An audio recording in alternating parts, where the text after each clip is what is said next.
Na igreja de Antioquia havia profetas e mestres. Eram Barnabé, Simeão, a quem chamavam Negro, Lúcio de Cirene, Manaém, companheiro de infância de Herodes, e Saulo. Um dia, quando eles estavam a adorar a Deus e a jejuar, o Espírito Santo disse: Separem-me Barnabé e Saulo, para que eles vão e cumprem a missão para que os escolhi. Eles então, depois de jejuarem e orarem, impuseram as mãos sobre Barnabé e Saulo e enviaram-nos. Toda a pessoa é como a relva e toda a sua glória como flor da relva. Seca-se a relva e cai a sua flor, mas a palavra do Senhor permanece para sempre.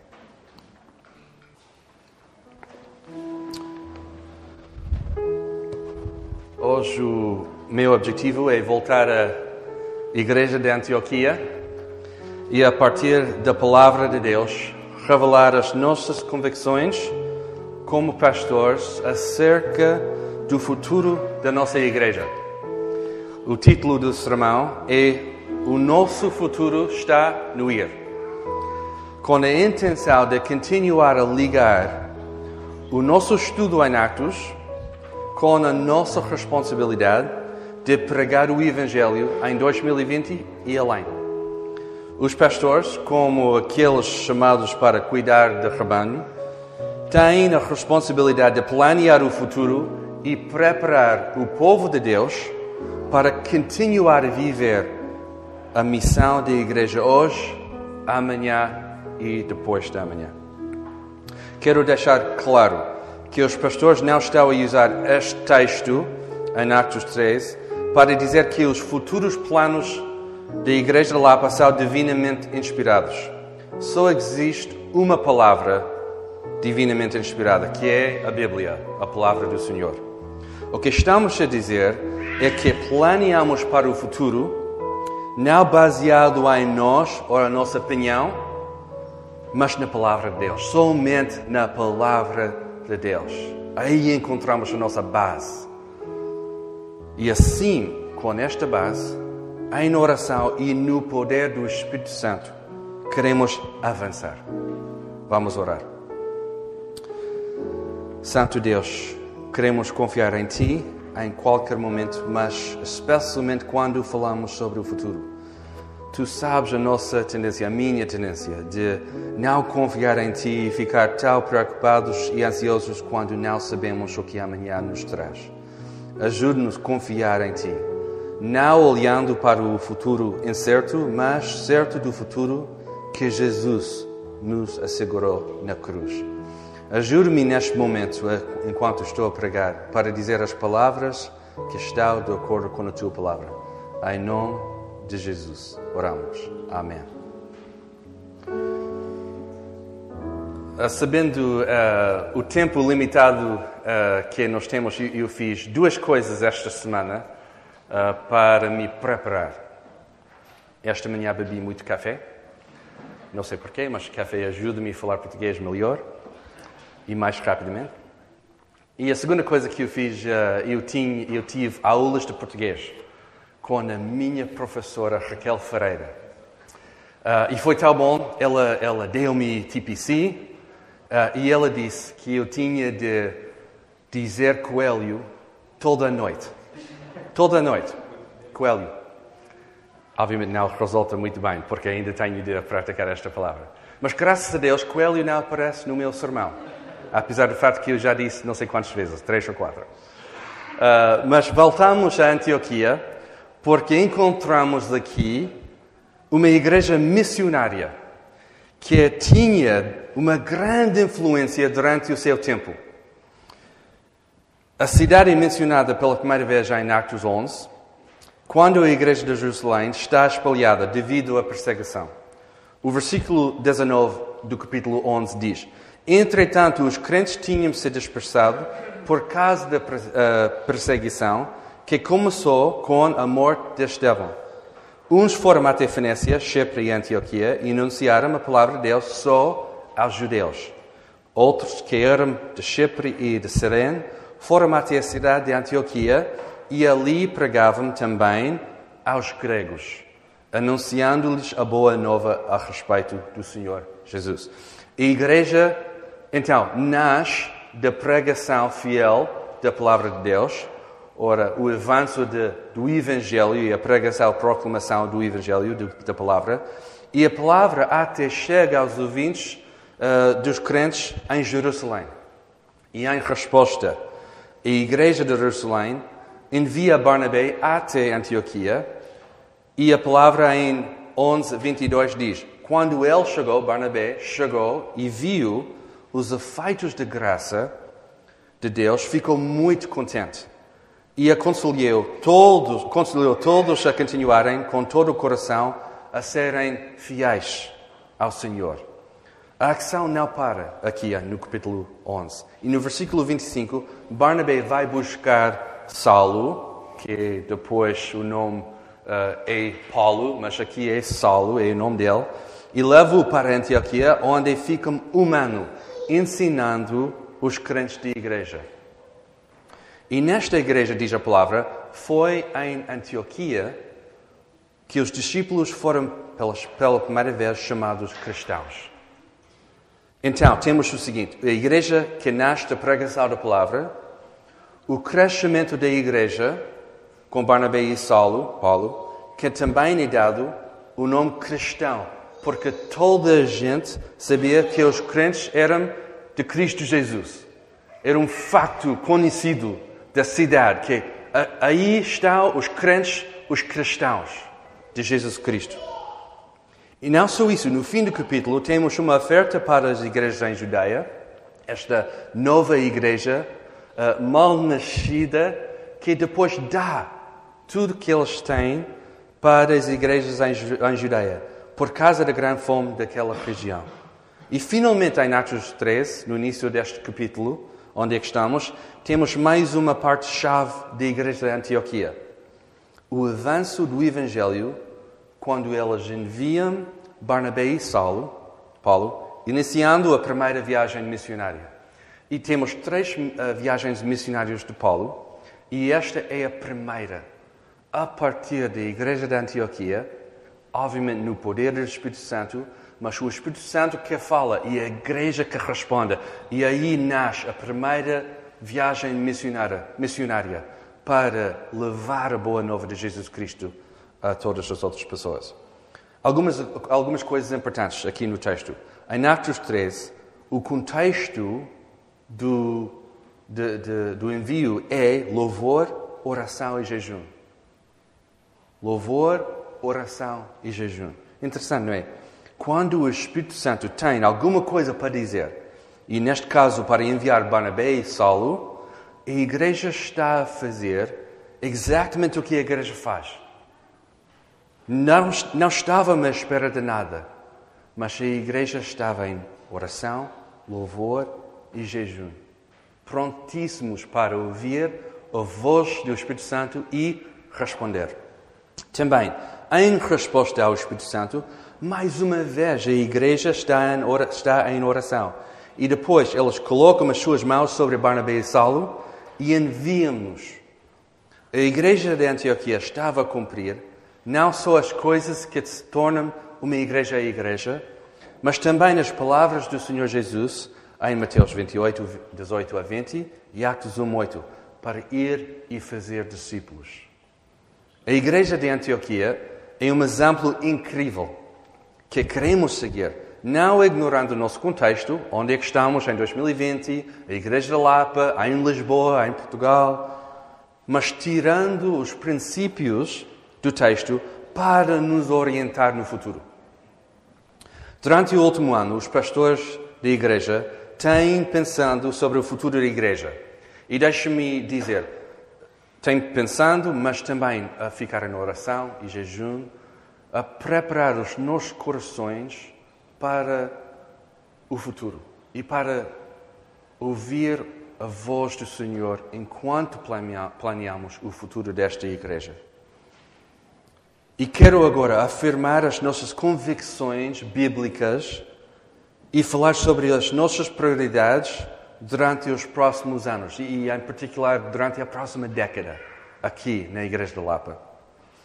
Em primeiro lugar, dizer que o nosso desejo é basear os nossos passos do futuro na fundação firme da Palavra de Deus. E somente na Palavra de Deus. É a Palavra que vai dirigir os nossos passos. É a fundação firme da Palavra que vai influenciar, que vai dirigir, que vai dizer os passos que vamos fazer. Por isso, começamos em Atos 13, para orientar a nossa conversa hoje. Tenho 2 pontos importantes que vão resumir os nossos objetivos durante a próxima década. São 2 pontos que vão resumir o que queremos fazer. O primeiro ponto, queremos promover durante a próxima década um profundo crescimento no Evangelho, aqui na Igreja de Lapa.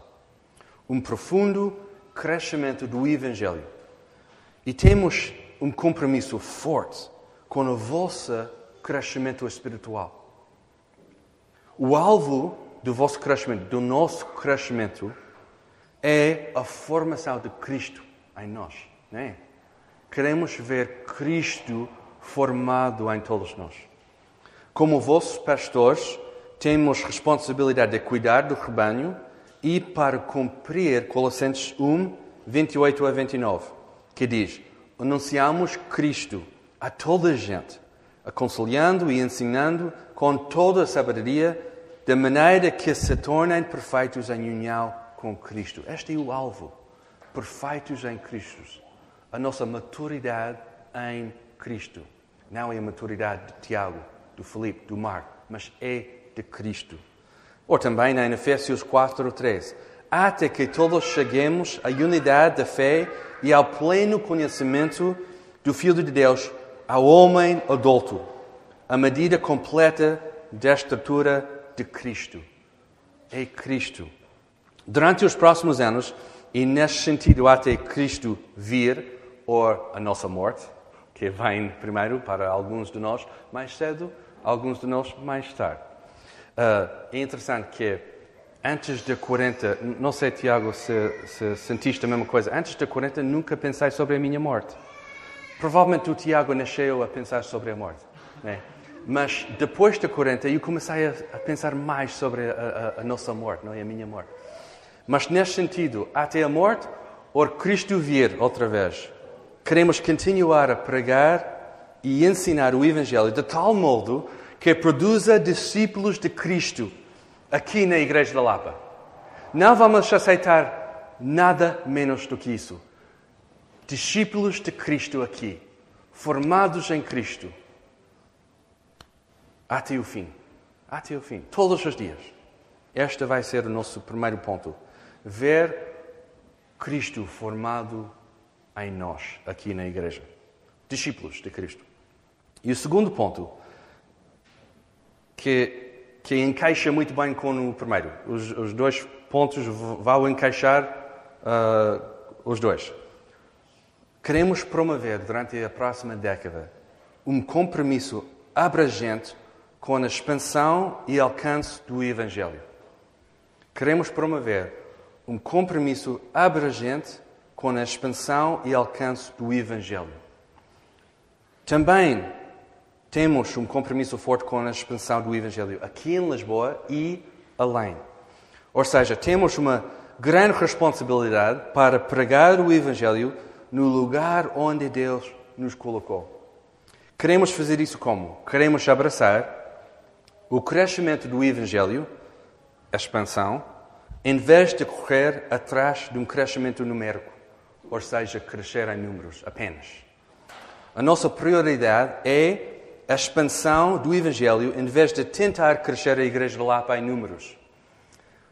Crescer a Igreja em números não é o nosso alvo.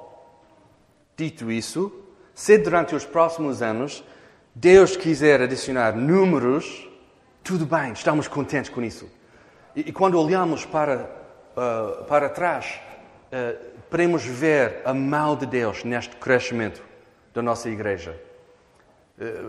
Temos mais pessoas do que ano passado. Temos mais pessoas do que uma década atrás. Isso é muito bom. Deus é muito bom no nosso meio para crescer a nossa igreja em números. Mas este não é o nosso alvo. O nosso alvo não vai ser assim. O nosso plano não é apenas tentar aumentar o número das pessoas aqui, mas continuar a crescer fora. A expansão do Evangelho fora, assim alcançando mais pessoas e novos lugares. E certamente a Igreja da Lapa vai ser uma base estratégica na expansão e alcance do Evangelho. Como Antioquia, a Igreja da Lapa vai ser fundamental para continuar a desenvolver líderes e enviar equipas para começar novos trabalhos, novas iniciativas do Evangelho. Não vamos ignorar a nossa influência da nossa Igreja, mas queremos usá-la para fazer ainda mais. E esta é uma boa coisa de entender que Deus tem sido tão bom, de dar influência aqui na nossa Igreja, de usar a nossa Igreja para chegar aos outros, para chegar à cidade de Lisboa, para chegar além da cidade de Lisboa, para fazer coisas aqui em Portugal e além. E duas coisas importantes que já rejeitamos aqui na nossa igreja: continuar ou construir uma igreja a partir de uma pessoa e tentar construir uma mega igreja e, consequentemente, usar muito dinheiro e muitos recursos apenas para nós. Ou seja, não partilhamos a benção de Deus com outros. O nosso desejo, tal como encontramos na Bíblia, é, sim, receber a benção de Deus, mas não querer ficar com esta benção, mas usar a benção de Deus para chegar aos outros. Para deixar Deus usar-nos para continuar a pregar o Evangelho em Lisboa e além.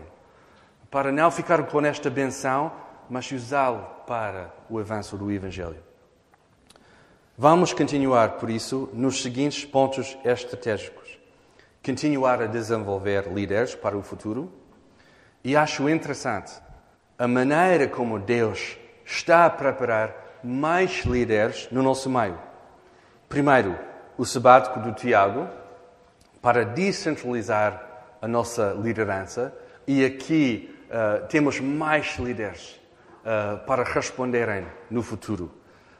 E este não é para dizer que Tiago não é uma figura central na nossa igreja. Ele é incrível neste sentido. Mas não queremos pôr tudo em cima de Tiago. E, neste sentido, o sabático de Tiago ajudou-nos a descentralizar esta liderança e envolver mais líderes na nossa igreja. Desenvolver mais líderes para o futuro. E, segundo, durante o Covid-19, a necessidade de maximizar os dons das pessoas da nossa igreja. E é incrível como Deus tem usado as pessoas da igreja para fazer muito mais do que nós podemos fazer como pastores ou diáconos. Mas Deus está a usar cada pessoa, cada dom. E queremos promover isso, que cada pessoa possa continuar a usar o dom de Deus para continuar a fortalecer a igreja e alcançar mais pessoas. Toda a igreja em ação. Toda a igreja. Estamos contentes, mas também queremos fazer mais durante a próxima década. Também posicionar-nos para a expansão do Evangelho durante os próximos 10 anos. O nosso desejo não é parar a nossa boa atividade. E deixe-me dizer, sim, porque o Marcos está a falar sobre estas coisas enquanto estamos a plantar uma nova igreja? Sim, porque queremos fazer mais, não queremos parar. Não queremos parar depois de plantar esta nova igreja na Margem Sul e depois, ok, fizemos a nossa parte. Mas queremos ter planos para continuar a fazer o bom trabalho do Evangelho. E perguntar, Deus, onde é que queremos trabalhar? Onde é que devemos trabalhar durante estes anos?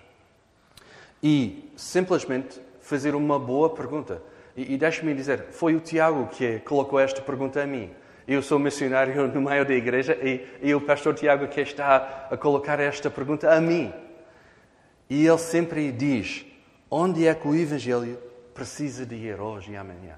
Onde é que o Evangelho, nas nossas vidas, na vida da nossa igreja, precisa de ir?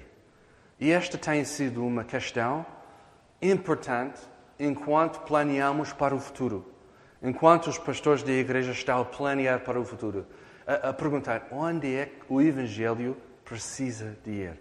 Deus, mostra-nos, a partir da Tua Palavra, mostra-nos onde é que precisamos de ficar, ir, fazer tudo isso. Neste sentido, estamos a viver o conceito está no ir durante a próxima década. Não é apenas estudar em Atos e ter esta série chamada Está no ir, mas é mesmo agora começar a viver isso, este conceito, durante a próxima década. A dizer, a Igreja da Lapa está no ir, hoje, amanhã e depois de amanhã. Estamos no ir, aqui na Igreja, a fazer discípulos de Cristo e também estamos no ir fora da Igreja, enquanto pregamos, proclamamos e ensinamos o Evangelho aos outros. Queremos também, intencionalmente, ficar em oração, louvor e jejum durante estes tempos. Enquanto planeamos a próxima igreja, ou começamos um novo trabalho, uma nova iniciativa, queremos ter a atitude de oração, louvor e jejum. Queremos continuar a fazer o que a igreja faz para ficar mais atento à voz do Espírito Santo, para depois responder em fé, para tomar o primeiro passo, para ir em frente, para continuar a fazer exatamente o que Deus quer fazer no nosso meio. Tal como em Antioquia, queremos ficar preparados para ouvir a voz do Espírito Santo e responder em fé. Também ficar aberto para todas as possibilidades. Não podemos prevenir o futuro. Nem sabemos o que amanhã nos traz. Um bom exemplo é este Covid-19. Ninguém estava à espera disso em janeiro. Ninguém. Tivemos planos para este ano e não estávamos à espera deste período difícil. Mas ok, tudo bem. Vamos continuar a confiar em Deus e ficar abertos para qualquer possibilidade que Deus vai usar para a sua glória e o nosso bem. Pode ser uma nova igreja, pode ser ajudar as outras igrejas em Lisboa e além, em Portugal também. Pode ser fazer boas coisas, novas iniciativas. E deixe-me dizer, o nosso desejo é ver uma continuação das boas coisas que estão a acontecer nesta igreja. E quando estou a pensar sobre estas coisas, penso rapidamente de Ministério das Mulheres. Um ministério muito bem feito neste momento. E que tem o alcance de ver muitas outras mulheres, além da nossa igreja, ser alcançadas. O Ministério dos Homens, jovens, adolescentes, toda a igreja pronta e disponível para fazer exatamente o que queremos fazer durante esta próxima década. E deixe-me dizer também, as nossas iniciativas de apoiar outros bons programas. Estou a pensar em Crescer com Amigos. Uma boa iniciativa da nossa igreja de fazer este trabalho do Evangelho fora da nossa igreja em parceria com Crescer com Amigos. Assim, alcançando mais pessoas, mais famílias, a ficar presente no meio da dificuldade, com famílias, escolas, professores, com esta nova iniciativa. Queremos continuar a fazer estas boas coisas. E o nosso desejo durante os próximos 10 anos é fazer discípulos aqui na Igreja da Lapa e, ao mesmo tempo, participar na expansão do Evangelho em Lisboa e além. As duas coisas juntas. Não queremos sacrificar para não fazer a outra. Está bem? Queremos fazer as duas coisas, porque aqui na palavra encontramos em ação estas duas coisas. Fazer discípulos e também ver a expansão do Evangelho no nosso meio. Queremos ver um compromisso forte em profundidade e a expansão do Evangelho no mesmo tempo, no nosso meio. Será fácil? Não, com certeza que não. Não vai ser. Mas vamos confiar em Deus Pai, com os nossos olhos postos em Jesus Cristo e seguir juntos a direção do Espírito Santo. Vou terminar com 2 Coríntios 4:15, que diz: porque tudo isso é por amor de vocês, para que a graça multiplicada por meio de muitos torne abundante a ação de graças para a glória de Deus. O nosso futuro está no ir. Que Deus nos ajude.